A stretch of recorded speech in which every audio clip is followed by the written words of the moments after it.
Before we start, let's stand and let us pray. So, Andrea, please lead the prayer. So, thank you. So, good morning, class. How are you today? I will check the attendance.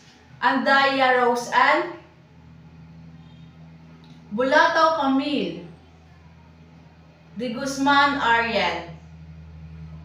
Very good, class. There is no absent today.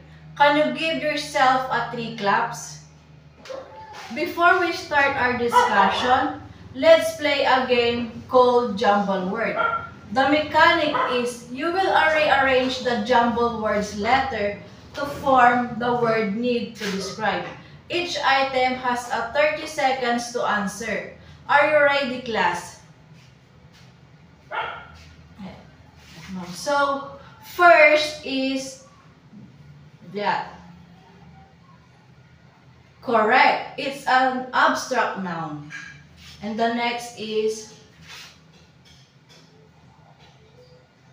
correct. It's a concrete noun. And the last is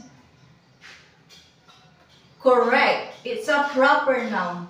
Thank you for your cooperation, class. Did you enjoy our game, class? Now, who can remember our past lesson? Yes, Jessa. Thank you.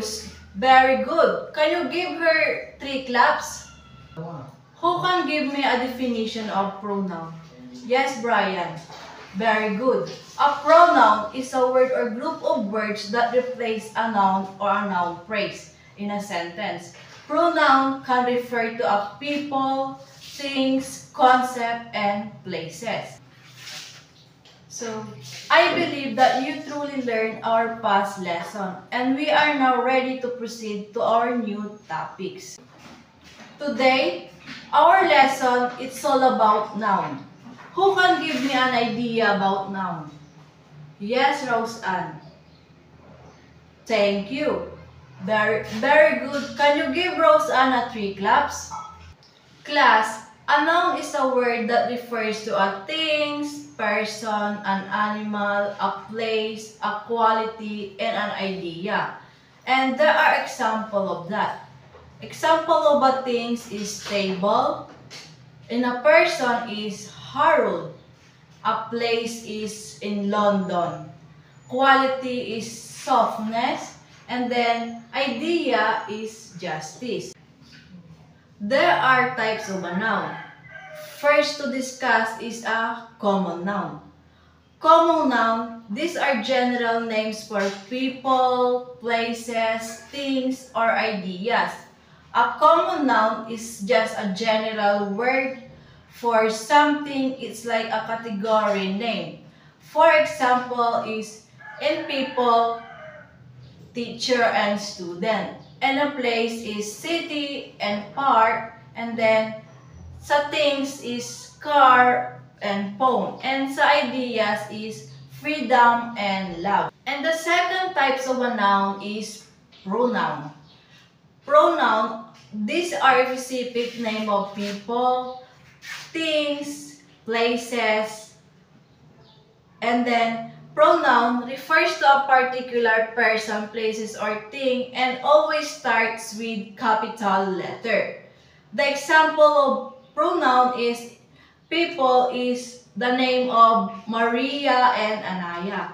And then example of a place is Philippines and New York City. And then the things is Titanic.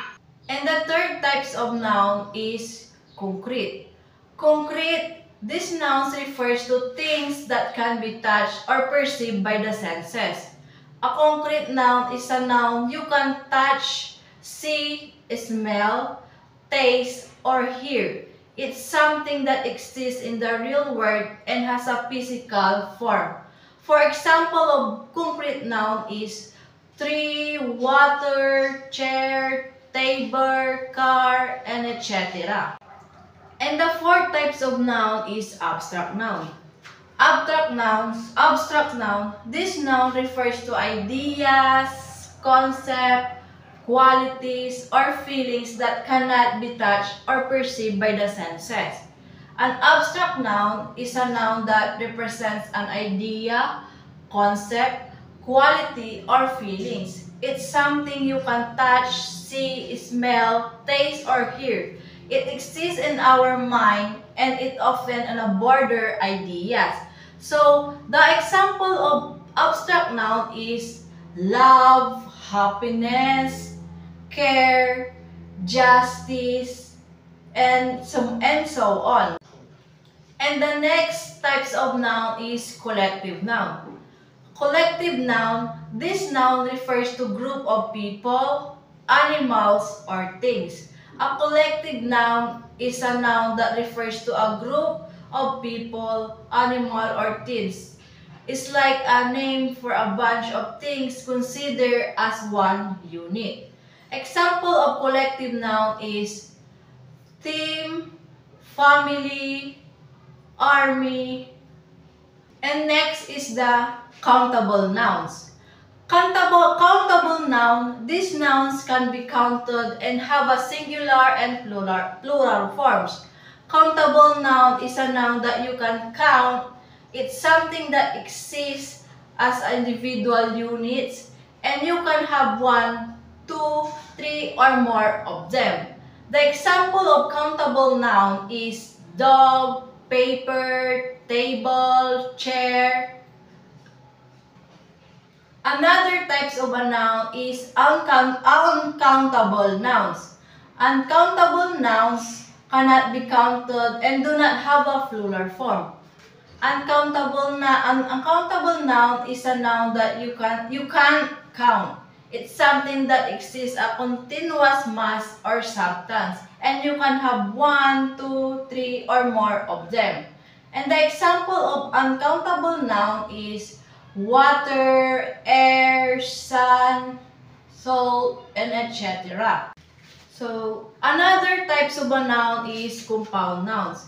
Compound nouns are words that made of 2 or more words that function as a single unit. They can be written as one word or 2 words or hyphenated. A compound noun is a noun that's formed by combining 2 or more words. It's like taking 2 separate words and merging them into one.